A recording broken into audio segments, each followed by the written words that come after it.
All right, good afternoon, ladies and gentlemen, and welcome back to the recap. Michael D'Angelo, joined by the prodigal son of Commandante Daryl Ortiz, returning after 2 weeks off. I know the fans have been looking forward to seeing you and not me, so hope you're doing well and welcome back. Yeah, I appreciate the coverage. It's been great. Had to take some time off for a little bit, but I am back. Y'all are stuck with me, so too bad. But it's all good. Too Glad to bad, go over so this. sad. Yeah, glad to go over Sunday Night Heat. I mean Saturday night's main event.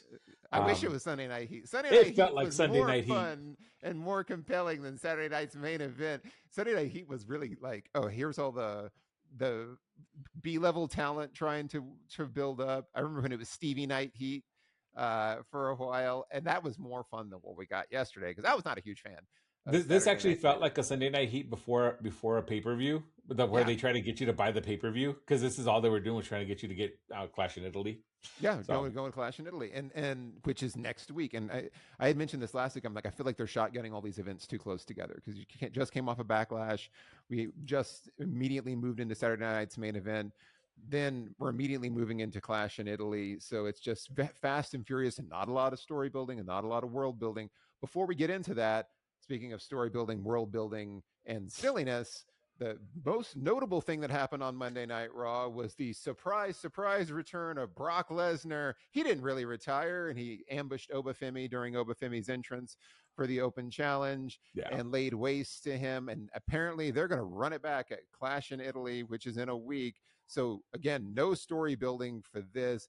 I had kind of mentioned when it happened, I was like, I don't know if he really is retiring. yeah. It for me, it always kind of felt up in the air because they did a little tribute video on Raw the next day, but it wasn't much, especially for somebody who had a career as prolific as Yeah. him. I feel like I'm going to go on record and say I feel like this is a terrible mistake because I think that the way that they treated Obafemi at WrestleMania and putting him over Brock Lesnar was great, and the Yeah. crowd was totally accepting of it, and it did so much to help out Obafemi in terms of increasing his credibility. And now that's all undone. For Yeah. me, it's all undone. But what did you Well, think here? so I feel this is really just going to be to set up the rubber match at SummerSlam in Minneapolis Yeah, because obviously that's where Brock's from. So that's where Brock's truly. That's always. I feel like that's always been the plan as to where Brock's going to retire. I was genuinely shocked when they pulled the retirement cards the first time. That did catch me off guard, and I yeah, said, well, if it is the last time, then it was great to watch him, grow and develop and become just such a dominant force. I've always liked Brock Lesnar. I know they used him a lot when times didn't make sense, but he was always there to ready to go, and he knew the business. So when he put Oba over, I thought, hey, that's great. yeah, So I think in Clash of Italy, Brock's going to take the victory on this one. Then they're going to have the rubber match at SummerSlam, and then that's where we'll see Brock retire. The only thing I will say that kind of sort of saved this a little bit was Paul Heyman kind of handing over the pre-signed contract, kind of making it more of like a strategic move than yeah, just I don't know what's going on than like the first time. The first time yeah, Paul Heyman didn't know what the heck was going on, so I think that was good. Um, but the boots and gloves visual at WrestleMania, that felt real. And if that was a work, then honestly one of the best worked shoots in the company. Honestly, that yeah, was very good. But I don't feel this is just a rematch. I think Brock Lesnar does not, he doesn't necessarily just come back for rematches. Again, this comes to reclaim something. So Obafemi really in the storyline sort of things, I feel like Obafemi kind of took that conqueror mentality out of him, and now he's trying to regain it, and that's what they're going to try and do. But essentially, I feel at the end of the day, this is going to be done at SummerSlam, and Oba's going to be on top, and that's what's going to help Obafemi take Brock's place as like the conqueror, right? So I think that's yeah. what they're trying to do. But Well, and I think you're right in the sense that that's what should happen. If this is what they're going to do now, that's what should happen. I get worried that they're going to do something wild where because they didn't leave any time to mhm. build this one up. And he popped up all of a sudden and then laid waste to him. And obviously, we're going to have Raw and SmackDown, and then we're going to go into Clash in Italy. And kind of usually, like the WWE will do that. If they get beat down here, they're not going to lose at the pay per view, like right before. And this would basically be right before the PLE. Mhm. So I almost wonder they have Overfame beat him again. And then it just becomes, all right, well, Lesnar's here. And then Gunther's like, I'm going to retire you. And then they really do Oh, go like hope forward with it. not. And that would be terrible. That would be terrible because it's completely, you lose all the impact of the fact that if Lesnar's on this losing streak and then just finishes the losing streak and leaves, Yeah. it takes away from the gravitas of Gunther retiring people. Mhm. but I don't know. I don't even know that it was a work the first time. I think Lesnar really legitimately quit because TKO is kind of at the point now where anybody who's like over the age of 40, they're doing this. Hey, you need to take a pay cut, and so Yeah, that's where they've been losing a lot of people to pay. And I feel like in a lot of ways, AJ Styles got ahead of that, and that's why he didn't do a long retirement tour because he it's like was he like, yeah, knew. he knew. I feel like he knew this was coming up, so he's like, yeah, let me just go ahead. I've made enough money. I'm gonna go off into the sunset on my terms. Let me finish it Get where it his started Legends at the Royal contract and be Rumble. done. Yeah, and I think that's what he did. And now I wonder about like what's going on with Oscar because Oscar did that. Hey, I'm probably saying goodbye, but I'm not, but I am. And then commentaries alluded to that a couple of times too. And I'm like, is that a work or are these people kind of protesting in the best way that they possibly can Well, I by feel like just for quitting Asuka, she's probably like, you're gonna give me 50% pay, you're gonna see me 50% of the time. time? Like that's Yeah. kind of the way I feel she's probably doing it. Which is fully reasonable. It's Oh totally yeah. reasonable. You can't expect the same work rate for half the pay. That's just not going to happen. But anyways, so that having been said, to set this up, Saturday night's main event, which is for me ironically named because there's nothing really main event worthy on this one. It was light on fun and light on action and no title changes. So the None. big thing on this, they had both Terrible IC finishes. titles. They had women's tag titles, men's tag titles.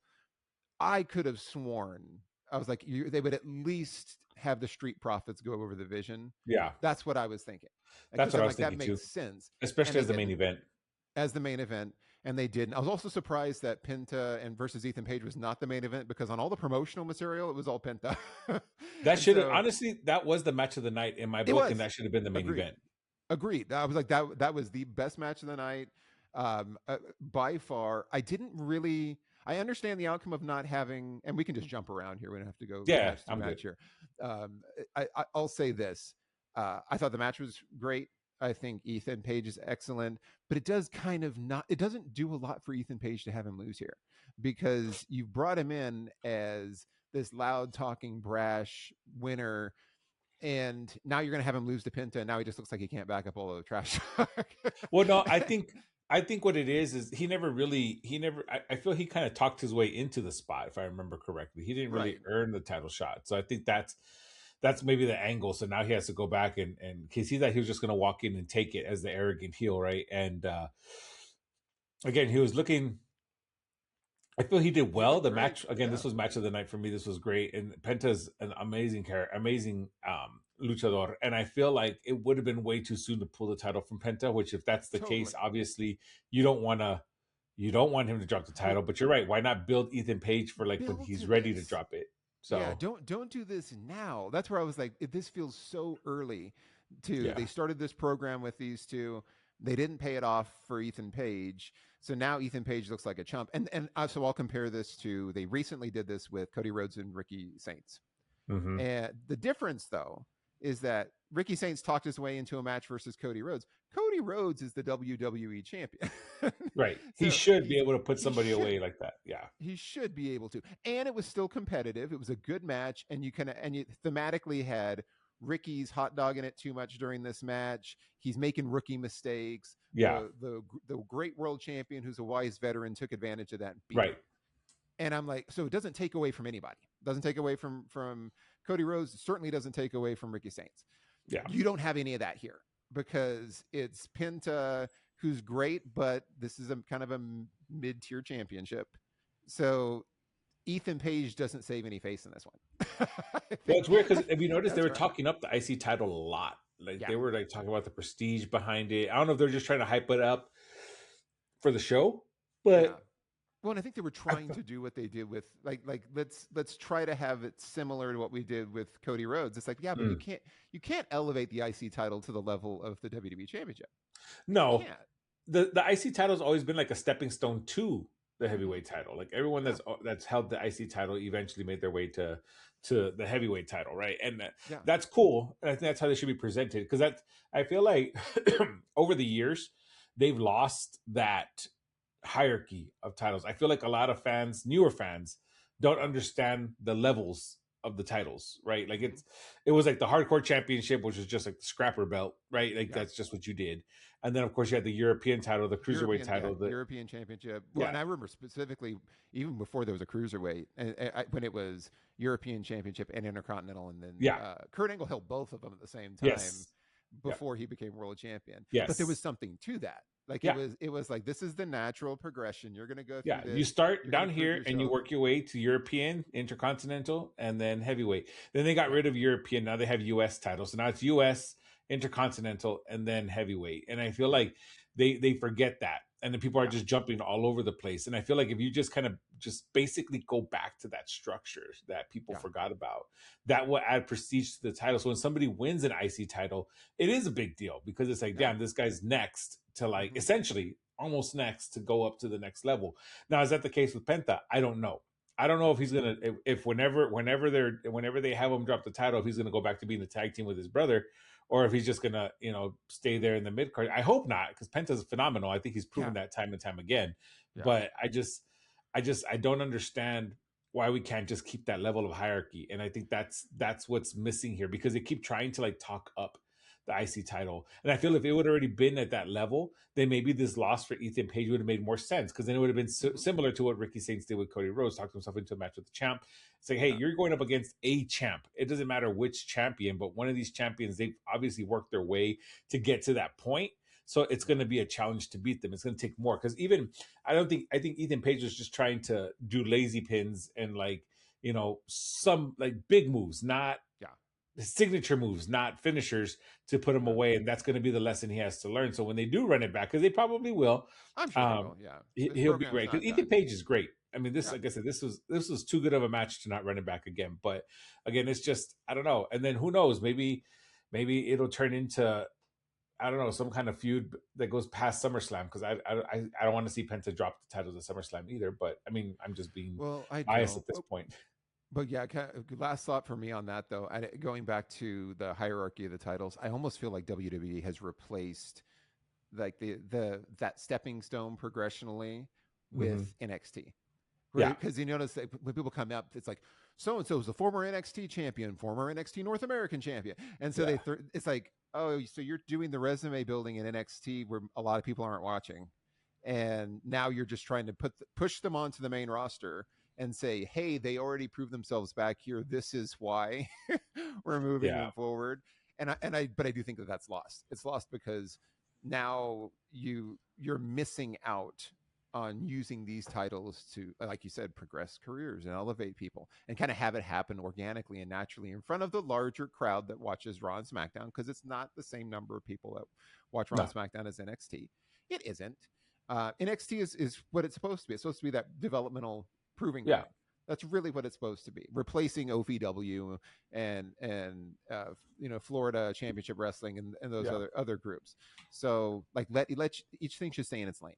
But yeah, unfortunately, I think we've gotten to that point. But other note, I guess my other uh, closer to be, this like you said clearly was the match of the night. Really good match was the main event, the Street Profits versus Division. Probably it was the second best match, and mostly because of the Street Profits. I will say they spent a huge amount of time on entrances. They When it did. started, I was like, we're going to get like, 30-minute match. And then there was like 19 minutes by the time everybody got down to the ring. Yeah. And there was lots of shenanigans from the Vision, obviously, throughout this, which you knew was going to happen. Yeah. My moment of the night was when Braun Breaker ran down and tried to take out the Street Profits, and essentially got dodged and then launched over the announce table, which Yeah. I don't think it was supposed to happen. I think it was supposed to be launched onto the announce table, but he went Yeah. over the announce Dawkins table and threw his ass over. Dawkins threw him over, and he like crashed very awkwardly into the announce chair and like came down with his shoulder and neck like into the announce chair. And I was like, oh man, that like he landed really ugly. I hope Yeah. he's okay. He seemed like he was fine, Yeah. but it didn't look great when it happened. Like it was a spectacular visual for Braun Yeah. Breaker just getting absolutely owned. And that also kind of took away from Braun Breaker a little bit too. It's like they did the old Bull Rideau Ole, and he got wiped out. But this one ended with controversy. What was it? Logan Paul got the Brass brass nuts. knuckles, of course, Yeah. and used them. Theory just got the cover and the win, and they got out of it with their titles. Wrong winners here, because I feel Yeah. like this should have been the Street Profits going over. It doesn't make a ton of sense for the Vision to continue to carry the tag titles. they haven't done much with it. They really haven't elevated them or raised the credibility, and they've been building so much with the Street Profits coming back of them being singularly focused on this. I don't know Yeah. that I necessarily want to see another match, but we will because the Vision's the Yeah. champs and the Profits coming to the champs. They'll run it back too. I just don't. I feel like if you're going to go ahead and accelerate this match now, and you're going to make it the main event of Saturday night's main event, have them win. See, I feel something's telling me. I'm gonna double check here to make sure I'm not tripping, but I feel we're gonna have a 6-man tag at Clash of Italy between the Vision and the Street Profits with Seth Rollins. I feel that's what's gonna Probably. happen. Oh, I'm sure. I'm sure it'll be, yeah, with Breaker and Rollins involved, and it's 6-man. But it's also like coming, like what for? Like do the 6-man here. Because they only got 4 matches. Yeah, they only got 4 matches like locked in. They got Yeah, Gunther, Cody, Roman Reigns, and Jacob, and Rhea I'm and sure they Jade, will. and I'm then sure they will. Becky Lynch Th- and that, Sol Ruka. we'll see. And Becky Lynch and Sol Ruka are gonna be at Clash in Italy again It's on because here. we literally just saw them last night and it was terrible. Yeah, it says Women's Intercontinental Champion Becky versus Sol Ruka. So, yeah, and so and that's where I'm like, yeah, their match, which was also last night, ended like within minutes due to a Yeah, it was a ridiculous short match, disqualification. Yeah, and it was a and stupid DQ. To be honest with you, stupid, like stupid DQ. it was So the for those who dumbest haven't DQ watched it, ever. go back and watch it because you won't waste a lot of, you won't lose a lot of your life on this one because it was very short. It But was a botched Soul Snatcher that yeah, because of the way they try to do it, I don't blame Sol Ruka for that, but yeah, she botched her Soul Snatch. Well, Jessica Carr, unfortunately, because she doesn't take those kind of bumps, and yeah, it ended up being almost hurting Sol Ruka because she landed awkwardly on her foot, yeah, and then they're like, "Are you okay?" And then she like gets her thing. I guess they're telling her to end the match, and she gets her thing to confirm, and then you could tell because she's reaching for the little piece to like talk to the backstage, yeah. and she like called the match off, and I'm like, Yeah, and they were saying okay, it was because of an it was because Becky Lynch pulled the ref in front of Sol Ruka yeah, which has never that happened yeah, ever in the and so history. that was their explanation, but it was stupid. It was so badly done and Yeah, awkward. And then afterwards, Becky Lynch just like trashed Sol Ruka and just hit her with like 3 manhandle slams, dumb stuff, terrible ending. So I certainly do not want to see this run back in a week, but I guess we're gonna get it in a week yeah. at this point. I mean, I guess I don't know. I wasn't impressed. This was the most the shortest match of the night, and honestly, Yeah. in my opinion, so it had so much potential because Soruka is a good She's great, actually. She's very good. I don't know if it's her nerves of being on the main roster. She looked nervous when she came out. You could tell it was kind of a lot to take in because, like you said, I mean, it's different when you're doing NXT versus these big shows through like the main roster. It's a different type of crowd. It's a bigger crowd. It's a louder crowd. Yeah. But you could tell she was nervous, and I'm not going to put that against her because who wouldn't be? She's excited for the opportunity. But I don't like the way this match was ran. It was so short. It was so dumb. It almost felt like why even have it here? Why not just have this happen on SmackDown or Raw? Like just let this Yeah. happen there. Well, Like it does, but it also feels like they didn't have like a lot because they were running so many PLEs and events so close yeah, together. They're just filling out cards now. And I yeah, will say this: it's a little like I love Sol Ruka before I get blasted with a lot of hate for this. Sol Ruka is really great. However, since she's been on the main roster, you can tell there's something different from a nerve standpoint because she's kind of botched some stuff. yeah. She's messed She up with the slipped a Soul few Snatcher. times. She slipped on the Soul Snatcher a few times now, and hopefully she'll be able to get it together. But it's starting to get a little more noticeable now, and it's not Yeah. 100% her fault either. But Oh, I just feel like, hey, since making the transition, she hasn't looked as smooth, and and it might I just will be nerves. say this happened also, and I remember this happened back when Penta first came out. Oh yeah, He was yeah, slipping a little bit, and it takes a little bit to get used to it because those people that don't know, those ring ropes, they have to be tightened, and if you're yeah, used to them being a certain tension, then cool. If not, like sometimes some people, it depends on who puts the ring together because sometimes those ropes are a little looser than you would like, and yeah, it can sway your confidence very quick in like a split second. So yeah.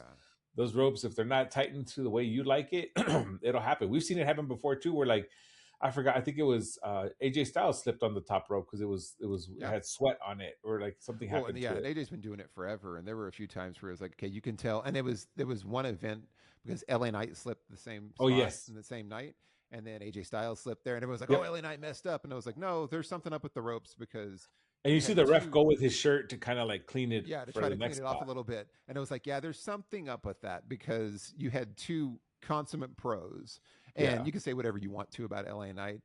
AJ Styles that's is his a signature. He pros does that. pro. He's been doing that stuff forever. So Yeah, if AJ Styles all of a sudden has the same a problem in the same spot, it's a problem with the ropes. yeah.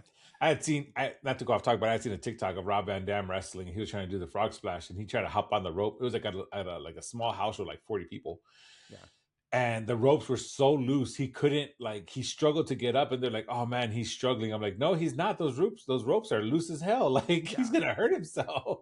Exactly. I'm like he's giving it all he can. He's giving his best. Well, Speaking speaking of of giving, giving their best, we had the yeah, 6 woman tag match the six between woman Jade, marriage, which Michin, is what BFAB, and opened. Yeah, yeah. opened the show. 6 woman. What? Give me your thoughts on the 6 woman tag. This is really all just this is all just to push the Jade and Rhea match. Honestly, Yeah. that's all these matches were to push Clash in Italy because you had the face off, you had all that going on. But I mean, at the end of the day, it's not. I don't know. I don't. I feel we could have gone It without this wasn't match great, and because it's pointless. sorry, I was going to say that there was a lot of botches in this one too, and Yeah, I know people hate using it. There was quite a few spots where Jade like went to break up a pin. She was way late breaking up a yeah, pin, and she couldn't get in there. And luckily, I think it was Michin. She's like kicked out. And then she was way late to break up a riptide on Michin. yeah. Like there was some stuff where it's like, hey, Jade, wake up, get into it. And I'm going to blame commentary for telegraphing the finish for this because as Rhea Ripley was walking out, they were like, "Did you know Rhea Ripley has never lost on Saturday night's main event?" And I was Yeah, like, "Oh, so she's losing today." and she took And the sure pin. enough, she took the pin. She got the pump kick and got hit with the Jaded for the win. Hmm. So she lost officially. And so as soon as commentary said it, they wanted to put it in your head that look, she's never lost. Oh, look, she lost to Jade. She never loses. Well, looks like Jade's going to take her title. Like that's kind of Which, the way that they put this out there into the universe. which in terms of wrestling, that means that Rhea's retaining. Yeah, So 100%. 100%. yeah, Because as soon as I saw her win, I was like, all right, so they're wrestling in a week, and Rhea's clearly going to retain, yeah, and rightfully so. It's way too early to take the title off of Rhea. yeah. So I feel bad because I feel while I'm glad it's giving Michin and BFAB something to do because they're both talented as well. Yeah, I don't feel this is the spot for them. I mean, I know they're feuding here and they're essentially just lackeys at this point, and yeah. I would much rather them just be a legitimate tag team and go at the women's tag team titles, and maybe take them I off of agree. Brie and Paige because I can't hear Brie mode anymore. I just can't. I'm sorry, y'all, but I can't. Well, and speaking of which, Bria, this was had it not been for the Becky Lynch Silruka debacle, Brian Page versus the Irresistible Forces was probably my worst match of the night. Yeah. and, and going back to uh, WWE hates real tag teams. I still don't consider Brian Page to be a real tag team at this And point. they cheated to win. And then, yeah, as I read it, I was like, "Are you freaking serious? Blatantly. Take us through the finish here." So dumb. You had I don't even want to. It's so dumb. You had essentially Paige roll up Naya and Bree on the corner, push her butt with her foot to give her more leverage Yeah, so to she like could win bridge her up in instead front of of the putting her feet on the bottom referee. ropes. Yeah, They instead even of putting her feet on the replayed bottom it. ropes, she boosted her up in front of the referee, and the referee was like, "Okay," and just counted. And they're like, "Hey, check that! Out. It's a sunset flip with additional leverage." I'm like, "Additional leverage? She That's cheated. totally cheating." Yeah, Yeah. which, and I had mentioned this last week too. I'm like, now every week you have the faces are cheating. You have commentary like talking them up about how smart it is. And I'm like, guys, like, when did this become okay to use heel Yeah. tactics and cheat to win? Apparently, like, it's always been okay according to WWE in their minds. Like, this is totally acceptable. However, the moment that a heel does it, they're like, that's despicable. I Well, can't you believe know they what would do irritates me that. about this whole thing is that going into the match, they're like Brie and Paige are like, we know we're the underdogs. How are you the underdogs? You're the Yeah. champions. You should be you shouldn't be the underdogs. You're the one. You're the champions. You're the veterans. You're the Hall of Famer. Mhm. You've been around. You know what to do. You know how Yeah, to wrestle. You there is nothing underdog status. You have Nia Jax, who has had a sketchy history at best, and then you have Lash Legend, who's basically unproven on the main roster. she's So still new. Yeah, yeah, and so you're going to say that you guys are the underdogs compared to those two? Like, in what universe? yeah, In what universe? Which is also where I feel like we're being gaslit every week by yeah. Paige and Bree, because To they said make that a us couple. like them. Yeah, they said a couple of weeks ago, we have worked for years to get these titles, and we're not. I was like, you've worked for years. You guys were both retired, and then you created an impromptu tag team at the last minute at WrestleMania and won the titles. When were you toiling away for years to try to earn the tag team titles, Yeah, and you're not going to give them up now after all these years of trying to get them? And they said that in the interview, in a backstage interview. I was like laughing my butt off, going like, what the heck, guys? Like, yeah, don't treat us like we're idiots. We've yeah. been watching. We know how this has gone. You can't just throw out some motivational speech and be like, I've slaved and toiled. We were the tag. We were your tag. What is it? Like, Your tag team's favorite tag team. It's like, that's the Motor City Machine Guns. That's not you guys. you know what? You know who? It would have made more sense to hear this from Paige. To be Yeah, like, look, I thought I was out. My neck was messed up. I had to retire, and I had to work my way back in the indies and back into other promotions so I can come back. Okay, Paige, I believe. yeah. Granted, Cool. take it. Bree, you were chilling at home. Yeah, Like, you had your Legends deal. You were chilling. Your sister got bored and needed some more work, so you guys said, "Hey, screw it, let's get some work." yeah, Okay, cool. Respect. I don't care. That's fine. But you didn't claw and fight your way back. I yeah. mean, they can't even Let's say let's that be they got honest. into ring shape because they look gassed. Yeah, They yeah. looked gassed, and Brie hardly wrestles. And I mean, she never really was like the both of them never. Well, They yeah. were. I mean, neither was really known for their work I'm rate about to either. We say got to say. they're divas originally, and I know people are going to hate me for saying shit like that. I'm sorry, stuff like that. But It's true though. Like you can't, when you start talking about like that whole Divas Championship era. It's like it's really hard to compare them to the folks that you have now. And then I would even say like for me, the legends that kind of were, we'll say pre divas. I'm going to say like Trish Stratus. I don't really consider her a divas. Lita, I don't Trish really consider Stratus, her a AJ divas. Lee, Lita, AJ Lee, Lita. China. I mean, they both China, which is a great example. They were kind of pre divas, and then they obviously worked their way into the divas era because the divas era Yeah. kind of came after them. So I feel like they're separated by their ability and their work rate, Yeah. and they were really doing a lot of great things. And then you had the divas era that really dropped the quality pretty significantly, and it became more Mhm. about the look, and it came more about likability and total And not divas to and all their of that. fault, right? Because that was the direction that Right. Vince wanted to go, right? They had to just play ball, Totally. and I get that. Totally. I get Well, and they that. took advantage of an opportunity. That's what they were looking for at the time, but that doesn't Yeah. automatically make you great. As far as being a wrestler, maybe it means that you fit into whatever this is what we're doing, and you fit Mold. into it really, really well. Doesn't make it all that good, Yeah. and especially from like a purist wrestling standpoint. So Yeah. I think of like, oh, Jacqueline. Jacqueline's another one that was a fantastic Jacqueline. wrestler. Molly. Molly Holly, fantastic, but they were all pre Divas era. So Mhm. I've had enough of the Bellas, and I wish they would go away. I like Paige, and I'm glad. And she really, like to your point, she really has persevered, and she's worked really hard, and she's Mhm. almost had her career in a couple of times. So it's good to see her back, but I just want her to be in a singles run and kind of do Yeah. her own thing. That's Honestly, really I what would matters. love to see her like take that U.S. women's title and then work her way back up to the women's title, like back Yeah, to the hierarchy. Like, I would love to see her work her way back up. I feel Paige could be a women's champion, a legitimate women's mm-hmm. champion, She if could. they just give her like the solo run. But I think right now they're testing the waters to see how she does because Yeah, they're working her back. When they're yeah. kind of doing what they did with Alexa Bliss too, where Mhm. they brought Alexa in and they've made her now essentially a tag team with Charlotte because they're kind of slowly working her back in. She's another one that I felt was much better, kind of on her own, doing a singles run as a heel. That I'd love to see go back to it, but it's almost like they've kind of just reverted now as the stars are getting older. All right, you're in a tag team. Yeah, All right, we're just going to throw you guys together over here and give you something to do, yeah, and it's unfortunate, but it is. But speaking yeah, of tag teams, yeah. one thing I do want to touch on before we go, there are rumors that one of my favorite tag teams back in, well, not very back in the day, but a little while ago, is Yeah. possibly making a return to WWE. Really? Enzo Amore has been spotted Yeah, and at the Big Cass. Performance Center, and Big Yeah. Cass's contract is almost up at the end of the month. And then you have Yeah. Danhausen doing science experiments Uh, backstage. Could this be the return of Enzo and Cass? I will tell I you, hope so. they were one of my favorite tag teams for multiple reasons. Enzo can go. People don't underestimate him, Yeah. but his microphone skills were amazing. I go back to when he came out with no mic and did Yeah. an entire promo, had the crowd doing his promo for him.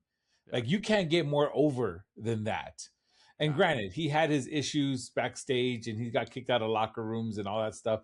But Yeah, maybe but he's people learned. grow and they mature, and If everybody Shawn gives you just a Michaels can second do chance. it, so can And Enzo. anybody can do it. If Shawn Michaels can do it, anyone can do it at this point. Yes. So So I will go on record by saying I would absolutely love to see Enzo and Cass come back. yeah, Obviously, it'd be a smart move for WWE because it's a talented, established tag team that's going to be over the minute they come back with a minimal hit financially because they just lost the New Day, which was a huge detrimental hit, I feel. yeah, And I know it's only a matter of time before we see the New Day on AEW going out against the Young Bucks, which is why I'm rocking my Super Kick Club shirt. there you go. But Got to. again, I would love to see Enzo and Cass back. That would be a breath of fresh air, and let them take the titles off the Vision and just run them down. Like, that would just let Enzo run them down. Like, that would be so good. Enzo running Logan Paul down would be. I would love to see Logan try and go toe to toe on the mic Oh with yeah, that's Enzo. never going to happen in a million I would years. love that. It would be suicide for Logan Paul. That would be great.